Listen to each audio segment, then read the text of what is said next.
Hola, ¿qué tal? Dios les bendiga. Bienvenidos a este canal de la Iglesia Bautista Central de Ciudad Obregón. Esto es Escuela Dominical, estudios bíblicos, especialmente indicado para adultos, pero también para jóvenes.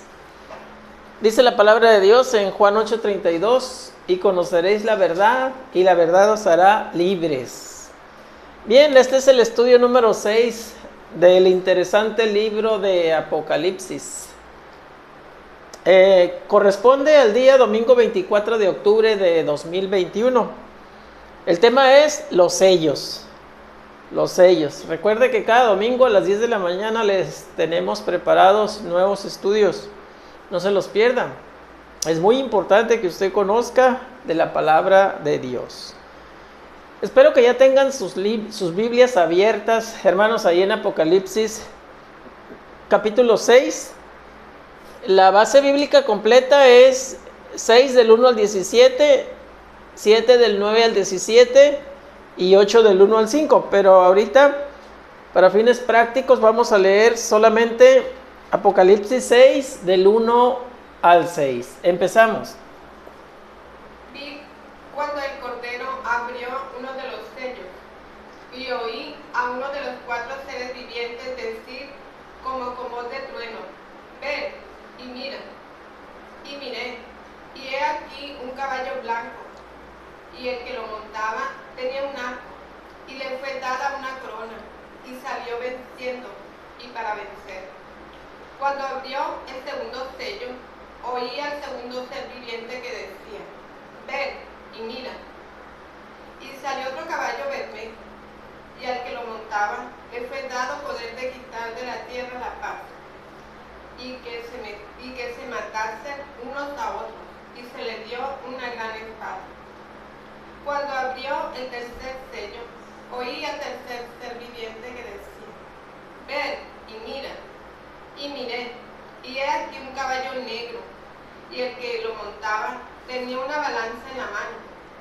Y oí una voz de en medio de los 4 seres vivientes que decía: 2 libras de trigo por un denario, y 6 libras de cebada por un denario, pero no dañes el aceite ni el vino. Amén. Dios bendiga su palabra. Muy bien, vamos a orar para poner este tiempo en las manos de Dios. Nos ponemos en actitud de oración. Bendito Dios y Padre Celestial, te damos gracias, Señor, por este tiempo que tú nos permites. Te pedimos que tú bendigas tu palabra que será expuesta y que pueda llegar a muchos corazones necesitados, que sirva para la edificación de tu iglesia, con el perdón de nuestros pecados, en el nombre de tu Hijo amado, nuestro Señor y Salvador Jesucristo. Amén. Muy bien, pues vamos a entrar a la introducción, ¿verdad?, de este estudio acerca de los sellos. Los sellos. Bien, pues como fondo histórico aquí podremos decir que este pasaje comienza realmente, en este pasaje que vamos a ver en este estudio, es donde comienza realmente la acción, o la acción fuerte del libro de Apocalipsis. Ha habido muy distintas maneras de interpretarlo. Eso pues es de esperarse, ¿verdad? Dado que el libro no es un libro fácil, hay varias maneras de interpretarlo, así como de describir la organización de su contenido. Lamentablemente, las divisiones en capítulos y versículos, en este caso, no nos ayudan mucho. Sabemos que no estaban en el original, así como usted y yo conocemos la Biblia, que viene por capítulos y versículos, pues en un inicio no estaban así, ¿verdad? Era más bien un texto corrido. No estaban en el original y eso tampoco ayudaría mucho. Y que estas divisiones en capítulos y versículos fueron dispuestos desde la Edad Media. Sin duda con una buena voluntad, ¿verdad? Una buena voluntad y mucho provecho para el estudio. Seguimos hablando acerca de la división en capítulos y versículos de los libros de la Biblia. Pero en este caso, no para captar las distintas etapas que marca este libro de Apocalipsis. Entonces, en pocas palabras, sí sirve mucho la división en capítulos y versículos de la Biblia, pero se dice que aquí en el libro de Apocalipsis, como que es uno de los pocos libros que no ayuda mucho esta división, sino más bien que tuviéramos el texto corrido como en el original, ¿verdad? Aunque no dejaría de ser de todos modos un libro que nos deja, ¿verdad? Dudas, deja muchas dudas, y hay muchas interpretaciones de aquellos hombres eruditos que se dedican al estudio de la palabra de Dios. De todos modos, unos tienen una versión y otros tienen otra acerca de las etapas y de los sucesos de este libro de Apocalipsis. Entonces, a nosotros nos toca repasar, leer, estudiar estos puntos de vista, si nos queremos meter a fondo en el libro del Apocalipsis, y después aplicar nuestro propio criterio, ¿verdad? A ver cuál punto de vista nos parece más lógico, más razonable, más certero, más verdadero. Así es. Bien, entonces vamos a entrar al análisis del texto bíblico. Se divide en 4 subtemas, y aquí tenemos el primero. Los 4 jinetes, Apocalipsis 6 del 1 al 8. Y aquí tenemos los versículos 1 y 2. Y dice la palabra de Dios, estén ahí conmigo, hermanos, dice: vi cuando el Cordero abrió uno de los sellos, y oí a uno de los 4 seres vivientes decir, como con voz de trueno: ven y mira. Y miré, y he aquí un caballo blanco, y el que lo montaba tenía un arco, y le fue dada una corona, y salió venciendo y para vencer. Bueno, aquí tenemos entonces el primer cuadro, ¿verdad? El primer sello que se abre. Es el de un conquistador victorioso. ¿Por qué decimos eso? Habla de un jinete montado en un caballo blanco. Ese jinete era típico de un soldado romano. Muy respetable el ejército romano, ¿verdad? En ese tiempo. Pero también llevaba un arco. ¿Qué representa este arco? Bueno, es característico de sus enemigos, los persas, que también en su tiempo tuvieron su gloria, ¿verdad?, de conquistadores. Muchos intérpretes consideran que el jinete vencedor es Cristo. Es Cristo. Y comparan la visión con la venida del Señor. Usted puede verlo en Apocalipsis 19:11. Y sí tiene cierto sentido esto que acabamos de decir, ¿verdad? Que es Cristo mismo. Lo que propicia esta interpretación es el caballo blanco. Tiene su significado. El caballo blanco es símbolo de victoria. De victoria. Otros ven en este cuadro el triunfo del Evangelio y citan a Marcos 13:10. Ahí a usted le toca ver estas citas, hermanos. Marcos 13:10. Una posibilidad más sería ver todo el cuadro como los juicios finales. Y yo creo que esto tiene más razón, más sentido, ¿verdad? De todos modos, debe prevalecer, fíjese bien, debe prevalecer en cualquier punto que leamos el Apocalipsis, debe prevalecer una idea central.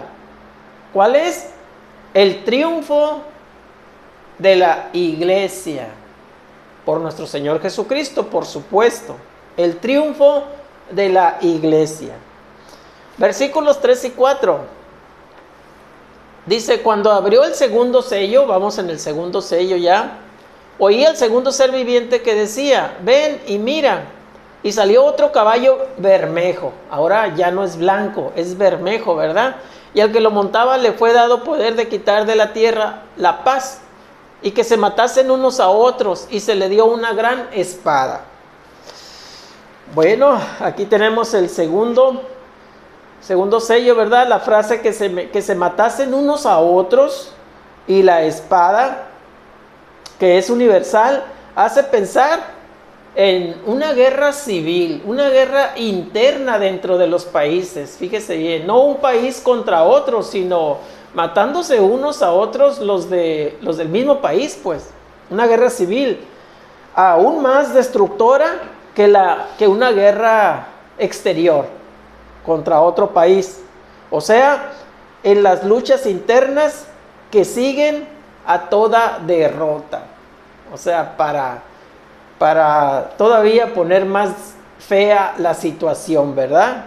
Lo que generalmente sigue a una derrota por un país externo, vienen lo que son las guerras civiles, porque no se ponen de acuerdo por ese desorden que les hicieron, ¿verdad? Hablándose de un país X, ¿verdad? Cualquier país. Muy bien, versículos 5 y 6 dice: cuando abrió el tercer sello, oí al tercer ser viviente que decía: ven y mira, y miré. Y aquí un caballo negro, ahora es negro, ¿verdad? Primero fue blanco, después bermejo y ahora es negro. Y el que lo montaba tenía una balanza en la mano. Y oí una voz de en medio de los 4 seres vivientes que decía: 2 libras de trigo por 1 denario y 6 libras de cebada por 1 denario. Pero no dañes el aceite ni el vino. Bueno, ¿qué significa todo esto? Después de ellas viene otro fantasma. Después de lo que trajo el primero y el segundo sello, viene otra calamidad, podríamos decir. O sea, el hambre, descrita con un abuso en la venta del alimento. Dice 2 libras de trigo por 1 denario y 6 libras de cebada por 1 denario. Fíjese bien, la versión popular nos aclara que 1 kilo de trigo era vendido por el salario de 1 día. Trabajar todo 1 día por 1 kilo de trigo. Así nos dice la versión, si usted ve la versión popular. Normalmente el precio era 12 veces menos.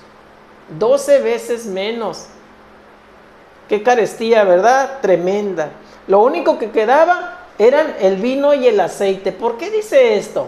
No dañes el vino y el aceite. ¿Por qué? Bueno, son productos para ricos que siempre abusan de esas situaciones y acaparan, ¿verdad? Podríamos decir, acaparan. Bien, versículos 7 y 8.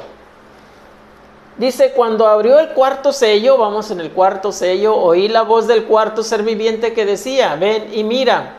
Miré y he aquí un caballo amarillo, y el que lo montaba tenía por nombre Muerte, y el Hades le seguía, y le fue dada potestad sobre la 4ª parte de la tierra, para matar con espada, con hambre, con mortandad y con las fieras de la tierra. Es tremendo esto, ¿verdad?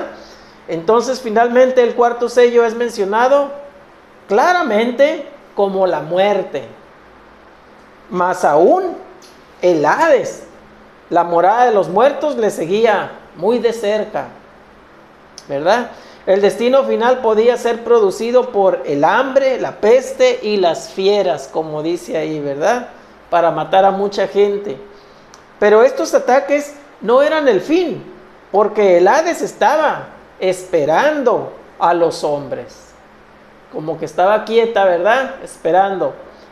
No es el fin todavía. Y aquí entonces vamos a entrar a lo que es el subtema 2, que es los mártires.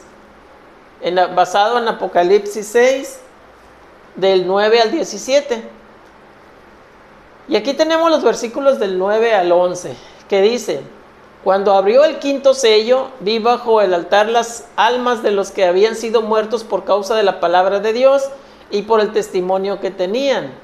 Y clamaban a gran voz diciendo: ¿hasta cuándo, Señor, santo y verdadero, no juzgas y vengas nuestra sangre en los que moran en la tierra? Y se les dieron vestiduras blancas y se les dijo que descansasen todavía un poco de tiempo, hasta que se completara el número de sus consiervos y sus hermanos, que también habían de ser muertos como ellos. Bueno, hay un cuidado especial en este libro para destacar el destino que Dios reserva a quienes llegan a dar su vida por la fe, ¿verdad? Aquí estas personas se dice que ya están descansando, pero fueron mártires y se les han dado vestiduras blancas, ¿verdad? De pureza, y están ahí cerquitas de Dios. Cuando Juan escribía, esa debía ser una pregunta muy común. Es decir, ¿por qué Dios permite que mueran sus hijos? Bueno, no hay una respuesta directa, sino el cuadro de lo que les espera. Aquí es lo importante, ¿verdad? ¿Qué les espera a los mártires? ¿Qué les espera a todos aquellos que dan su vida? Que dan su vida por la fidelidad a Dios, siéndole fieles a Dios, pues les espera un futuro glorioso, ¿verdad? Un descanso eterno al lado en la gloria de nuestro Dios, y eso es lo que debemos ver. Así es. El cuadro que les espera, que bien vale la muerte, que de ese modo se transforma en victoria, ¿verdad? Simplemente acordémonos cómo falleció, cómo fue muerto nuestro Señor Jesucristo, ¿verdad? Que el enemigo lo llevó a esa muerte cruel, pero sabemos que con esa muerte en la cruz estaba siendo victorioso. Así es. Bueno, el quinto sello del que habla aquí revela su lugar de privilegio. Estaban debajo del altar, o sea, lo más próximo posible a Dios. Así estaban estas personas que habían sido, pues tal vez torturadas por causa del nombre de Dios, ¿verdad? Pero estaban ahí, próximas a Dios en ese momento. Su exclamación es un eco de aquellos que dijeron en la tierra. Y no significa que esos lamentos se oirán en el cielo, no, sino que allí serán recordados. La respuesta muestra cómo el plan de Dios tiene etapas. Tiene etapas. Debían esperar hasta que se completase el número. Es decir, ahí lo está diciendo, todavía hacía falta que algunos fueran muertos a causa del nombre de Dios. Pero no hay que quedarnos hasta ahí, muertos, no. Porque después iban a ser resucitados para estar en la presencia de Dios. Eso es donde debemos hacer énfasis nosotros. Que ciertamente son torturados o fueron torturados o no sé, nos tocará ser torturados. Esa es una etapa y es una etapa corta, vamos a decir.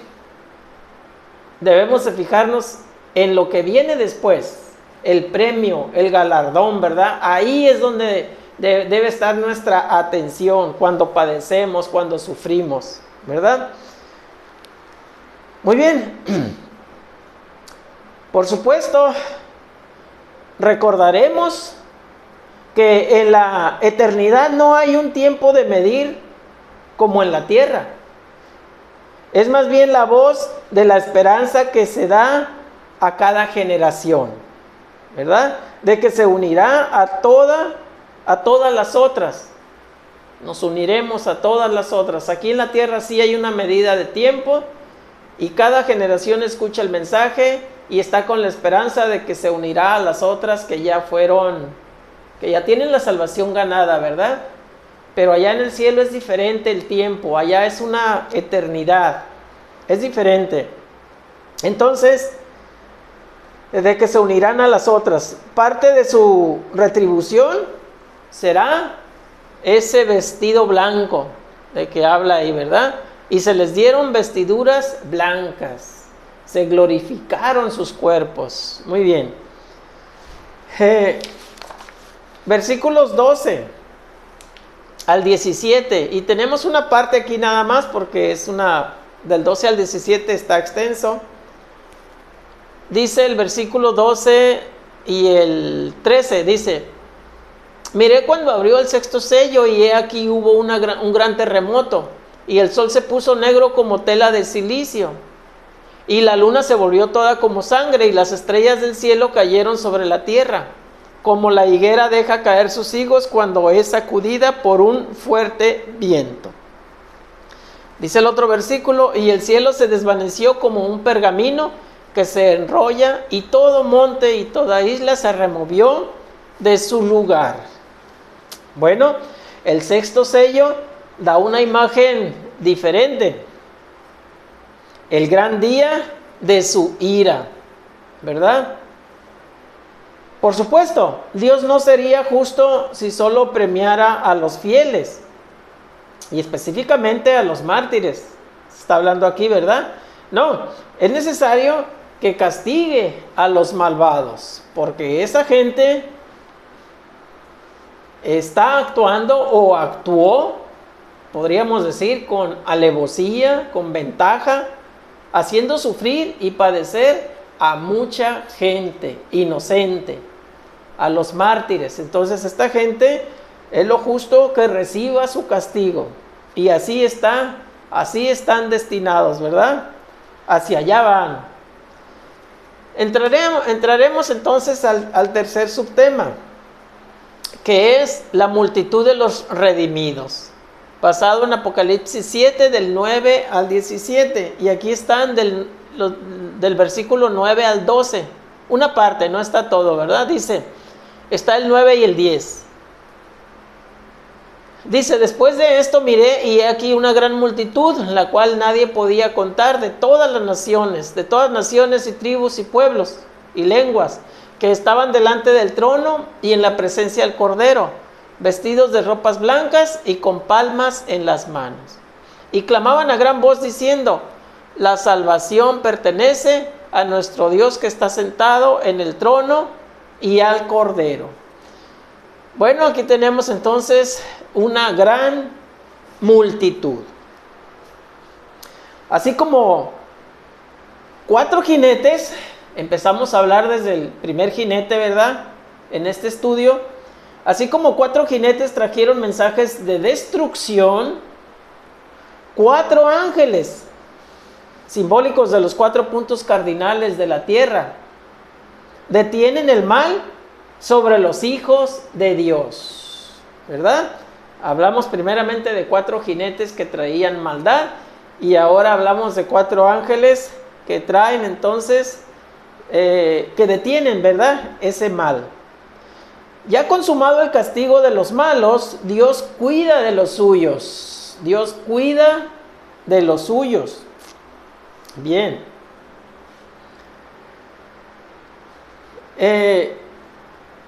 Apareció entonces una multitud de 144,000. 144,000. Parte de esto que estamos diciendo usted lo puede ver en el capítulo 7, versículo 1, ¿sí? Aquí ya estamos en el 9. Pero vea el 7:1 y ahí habla de esto. Bueno, 144,000, pero después de estos el número de los redimidos se completa con una gran multitud, como lo está diciendo aquí en el 9, ¿verdad? En el versículo 9. Tan numerosa que no era posible contarla. Ellos también tienen las vestiduras blancas, tienen también palmas en las manos, como dice aquí, ¿verdad? Nos hace recordar la entrada triunfal de Jesús a Jerusalén, ¿verdad? Cuando le ponían palmas y ramas por donde iba pasando. La gloria estalla en alabanza a Dios por la obra del Redentor, como corresponden a una alabanza perfecta.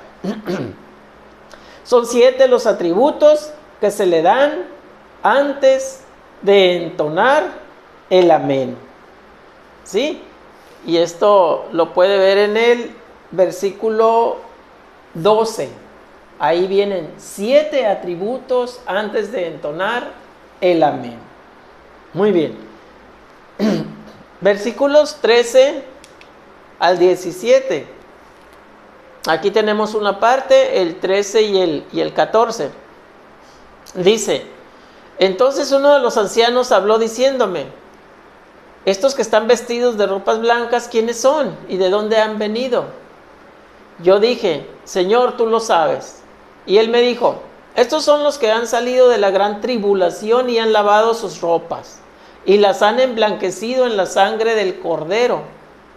Por esto están delante del trono de Dios y le sirven día y noche en su templo, y el que está sentado sobre el trono extenderá su tabernáculo sobre ellos. Son el 13, el 14 y el 15, ¿verdad? Bien, se produce un interesante diálogo entre Juan y uno de los ancianos, porque el anciano empieza a preguntarle, ¿verdad? Entonces, a veces necesitamos que se nos repita la pregunta de las cosas importantes. El apóstol dijo: tú lo sabes, porque le preguntaba quiénes son y de dónde han venido, ¿verdad? Esto equivale a, bueno, la respuesta más bien de Juan, que dice tú lo sabes, equivale a yo no lo sé, pero quiero saberlo, ¿verdad? Ahí está el interés del apóstol, ¿verdad? Tú lo sabes, dímelo. En otras palabras.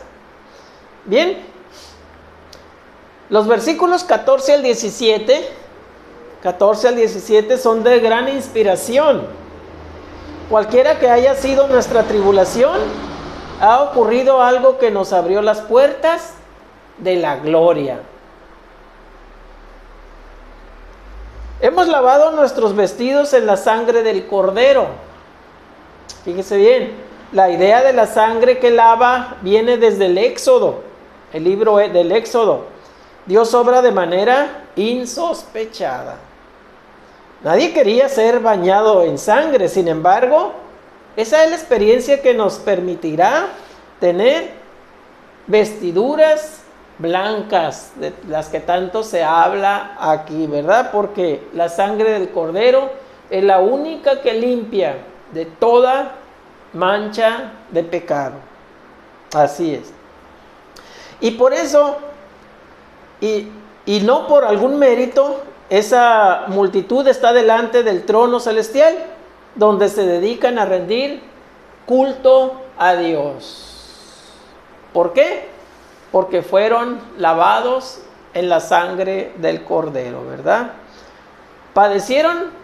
Tal vez sí. ¿Fueron mártires? Tal vez sí. Pero ellos, como dice el apóstol Pablo, ¿verdad? Tenían puesta la mirada en el galardón, en el premio que Dios nos tiene preparados a usted y a mí, si le seguimos fielmente, ¿verdad? Claro que sí. Entramos al subtema número 4, el séptimo sello, ¿verdad? Habíamos dejado de hablar un poco de los sellos, pero aquí está ya el último, el séptimo sello, basado en Apocalipsis 8 del 1 al 5, y aquí tenemos una parte, ¿verdad? Tenemos el 1 y el 2. Dice: cuando abrió el séptimo sello, se hizo silencio en el cielo como por media hora. Y vi a los 7 ángeles que estaban en pie ante Dios, y se les dieron 7 trompetas. Otro ángel vino entonces y se paró ante el altar con un incensario de oro, y se le dio mucho incienso para añadirlo a las oraciones de todos los santos, sobre el altar de oro que estaba delante del trono. Bueno, los trozos anteriores, lo que hemos dicho anteriormente, pueden verse como un paréntesis antes que esto ocurra, esto que acabamos de hablar. Para que el sonido de las trompetas se destaque, se hace ese silencio como por media hora, dice, ¿verdad? Para que destaque lo que iba a venir después, que era el sonido de la trompeta. ¿Ok? Como por media hora. Cuando Dios calla, es siempre por poco tiempo. ¿Quién no esperará media hora para que se le explique mejor todo lo que ya se ha visto? Cualquiera, ¿verdad? Esperamos media hora, es poquito tiempo. Además, antes del sonido, reaparecen las oraciones que Dios revaloriza añadiéndoles más incienso. Símbolo del culto, el incienso, símbolo del culto. Dios revaloriza las oraciones. ¿Cuáles? Las que usted y yo hacemos todos los días, ¿verdad? Muy bien. Para concluir esto, tenemos 3 puntos, ¿verdad? 3 puntos aquí. El primero, que el hombre tiene que pagar las consecuencias de sus errores. Así es. Dios nos cuida a través de sus ángeles y la multitud de los redimidos. Vamos a hablar brevemente de cada uno. El hombre tiene que pagar las consecuencias de sus errores. Yo creo que ya tenemos más o menos claro eso, ¿verdad? Y no tenemos duda, tal vez. Son los hombres los que desatan las guerras, que a su vez abren la puerta a las pestes y a las hambrunas. Todo esto se revierte y al final de cuentas es el hombre mismo quien se ve afectado, ¿verdad? El hombre natural, por su naturaleza es malo, es de un corazón malo, ambicioso, con hambre de poder, y por tener ese poder no le importa aplastar a sus semejantes. Siguiente punto, Dios nos cuida a través de sus ángeles. Bueno, ni siquiera el viento debe soplar sobre los fieles, y hasta los árboles que les dan su sombra, que les dan sombra y fruto, son preservados. ¿Para quién? Para los fieles. Dios nos provee, así es, Dios nos cuida, Dios nos protege. Y el punto 3, la multitud de los redimidos. Bueno, los redimidos son de todas las naciones y razas y pueblos y lenguas, ¿verdad? En cualquier punto de la tierra, si la persona voltea a Dios con un corazón sincero, Dios le da la mano y lo salva. Por más profundo que sea el hoyo en que cayó, en que está metido. No hay religión exclusiva. En el cielo estarán todos aquellos, fíjese bien, todos aquellos que han lavado sus ropas en la sangre del Cordero y que por lo tanto traerán vestiduras blancas con una blancura resplandeciente. Qué bonito, ¿verdad? Así será todos aquellos que han lavado sus ropas en la sangre del Cordero. ¿Usted ya lavó sus ropas en la sangre del Cordero? Si es así, felicidades. Pero si no, déjeme decirle que debe de hacerlo cuanto antes, porque no sabemos hasta dónde Dios nos va a permitir estar en este mundo. ¿Qué tiene que hacer? Simplemente confesarse ante Dios como pecador, arrepentirse de esos pecados y Dios le perdonará. Abrirle las puertas de su corazón a Cristo y reconocerlo como Señor y Salvador de su alma. Y ahí Dios le lava con la sangre del Cordero. En ese momento, si lo hace con un corazón sincero. Por supuesto que hay que tratar de vivir en la voluntad de Dios. ¿Dónde está la voluntad de Dios? En su palabra, en la Biblia. No olvide que hay un gran galardón esperando a todo aquel que hace esta profesión de fe y que la hace genuina, ¿verdad? Que la hace genuina, con todo el corazón, con el corazón en la mano. Aquí abajo le dejo más información de esto último que le he dicho. No lo deje para después, porque después podría ser demasiado tarde. Así es. Bien, gracias por haber estado con nosotros. Le invitamos a seguir por contacto por este mismo medio el próximo domingo a las 10 de la mañana. Le tendremos un nuevo estudio de la palabra de Dios. Vamos a orar y así estaremos despedidos. Nos ponemos en actitud de oración. Bendito Dios y Padre Celestial, te damos gracias, Señor, por este tiempo que tú has hecho posible. Te pedimos que esta tu palabra pueda seguir llegando a muchos corazones necesitados y sirva para la edificación de tu iglesia. En el nombre de tu Hijo amado, nuestro Señor y Salvador Jesucristo, con el perdón de nuestros pecados te lo pedimos y te damos gracias. Amén. Hasta la próxima. Dios les bendiga.